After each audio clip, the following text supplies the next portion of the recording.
Hola paisanos, just Julio here, and sorry for that little jump scare because this will be a very scary theme. This will be the reason why you will stop playing Tears of the Kingdom. Ladies and gentlemen, let me tell you that the developers of Tears of the Kingdom went back and saw through what is probably the scariest things in Legend of Zelda and said, we're gonna ramp it up by 11 so that by the time you play Tears of the Kingdom, your heart will drop, and make sure that you drop that controller so you can buy a new one when you go back to the depths. That is right, Tears of the Kingdom is probably the scariest game ever released on the Nintendo Switch. Now, you don't believe me? Let me tell you that the first time playing that game, how many times that I, and probably you, audibly, like with an actual voice, with an actual expression, said, holy whatever, holy something, oh my god, Hylia something. You just had to shout of some kind, because I will tell you this, when you enter the depth for the first time, it is pitch black, it is scary. I did not even know that place even existed to that. I don't even know if I knew about it. I just know that once you were in there, you're like, oh, these are the cave systems. Okay, like before even entering the depths, I discovered that first cave. I was thinking that's the new, world of Hyrule. The map, the sky was filled, but then the caves were like, okay, this is a cool feature. Then you enter the depths, and oh my god, it is intimidating. Now, coming up to some spoilers, because this part right here is definitely going to cover Gorlandia, which, oh my god, I love the name. Shout out to Portlandia, one of the best shows that represents a city. But when you go into the fire temple, you got to discover it. So for you to discover the fire temple, you realize that you have to go inside Death Mountain. Now at this time, Death Mountain is not active. Everything, all the lava seems to have dried up, and you're able to walk around without needing the fire flame breaker suit.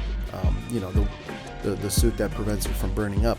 And you realize that you can walk around with whatever outfit you like, which was really cool, because that's like my least favorite thing about going to Goron City. I really despise having to change into those clothes. The ugliest clothes, it covers your face. It's not very fashionable, and I would love to look as fashionable as I can, especially in a great looking game like Tears of the Kingdom. So when you go into Goron City, you realize that this city is walkable, breathable, livable, for the most part. And the mission allows you to go with Yunobo down inside Death Mountain, which is insane. But you realize that is to get in to the depths, and you are walking into the Lion's Den, and it was one of the scariest environments, because the lava's there, you see the fire, but you don't know how necessarily close you are. You can see it, but the depths, it's like your field, your depth of focus is so limited from the light. So you could probably be like, oh, it's just right there, that bright light over there, just avoid that. But what if there's a chasm that just takes you away, and you just don't know how far you'll get from that light? Maybe the light disappears, so now you're in the middle of this hole. It is scary. Reminds me of that movie, I believe is 124 Hours. It is intimidating, because you feel a little bit claustrophobic, and you feel like everything around you is caving in. It is intimidating, and I had to tremble a few times. So if it weren't for the Zonai devices, I don't think I would have explored that portion of the game as well as I would have initially. But that game really did help me overcome those fears. I know for me, I'm glad I don't stream, because I'm just such a little pansy when it comes to like little things that are intimidating. If it gives me feelings that are not of joy, I tend to walk away. So that's what happened my first time going into finding the fire temple. I just said, not right now. I tried to light up everything with all the bright bloom seeds, but I mean, knowing that the enemies were strong and there's fire and on the side of death volcano, it is intimidating. But the part that I'm pretty sure a lot of you guys wanted me to talk about, or at the very least we're thinking, okay, I know what you're going to be talking about. The scariest part of the game is obviously the dead hands, or the wall crawlers, or whatever the game calls. The gloom hands is what the game calls them. The gloom hands are definitely the scariest things. And you're like, yeah, that is scary. Until you realize that once you play enough of it, it's a little bit more of a challenge than it is probably scary. Don't get me wrong, I still, crap bricks thinking about it. But I think the scariest thing that makes Tears of the Kingdom the scariest game ever released, not just for Zelda, but just for any video game on the Nintendo Switch, I am telling you right now, the scariest thing about Tears of the Kingdom is this game does not hold back. This game just tells you, here is an open world game. You go about it your way. You play however you like and go and do whatever. That's it. Reins are gone. There's no leash of any kind. You are your own master. You are your own man in charge of whatever passion you want to do, whether it's growing crops, building your gear set, building the perfect horse. It is just a game that tells you, here you go, explore the world, do what you like, and enjoy it.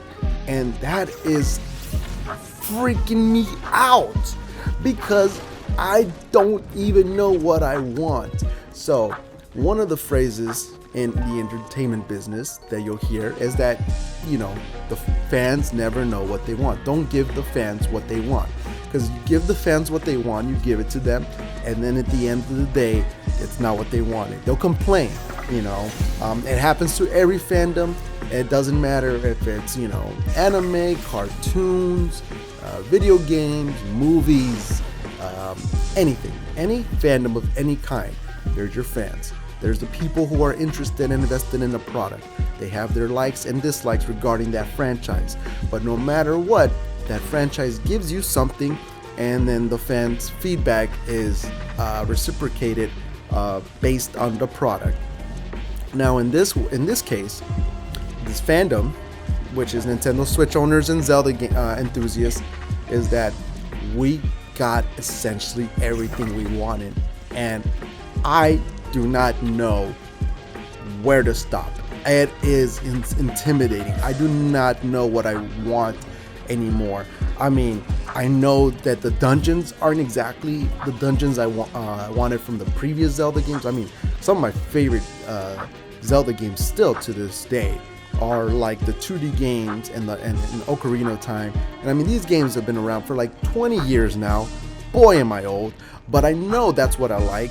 And, Tears of the Kingdom does not deliver in that aspect, but they come pretty close to the point that I kind of want to replay them again just to make sure. And that's scary because I don't think I can replay this game. I mean, I haven't even finished the game and I'm already thinking of replaying. And that's the scary thought. It is scary to think how much time I am going to spend in this world. It is scary how much time I have been thinking about and not been playing this game.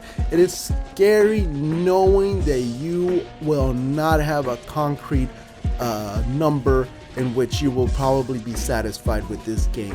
I know Breath of the Wild was one of those games where you were able to explore whatever you like and do whatever you like, but eventually I kind of got in the rhythm of things and I felt comfortable and I could let it go. Tears of the Kingdom, no. I want to build a goddamn Gundam.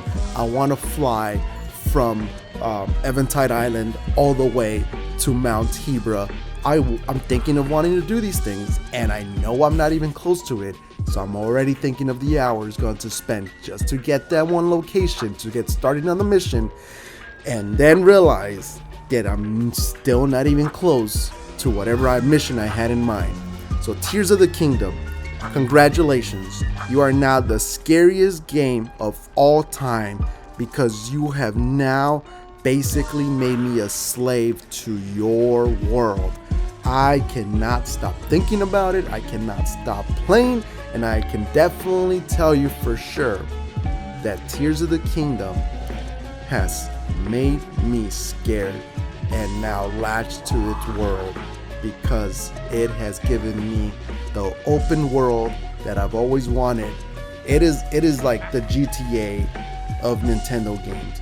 Even GTA, I stopped at one point. I don't know when I'm gonna stop, and that is a scary thought. I will be playing this game for a long time. I might even have to say forever at this point, because there's almost a limitless amount of creativity that is bound to have been made, and I'm not the most creative person, which means I have to rely on others, which means I have to look for tutorials. So by the time I build my damn thing, I will probably think of adding something else, and then there'll be another video down. This rabbit hole is getting deeper and deeper and deeper, and I'm scared how much time I'm gonna spend in Tears of the Kingdom, and that is one huge scary thought over my head. And I would love to hear what you all have to say. I'll check you guys next one. Adios, paisanos.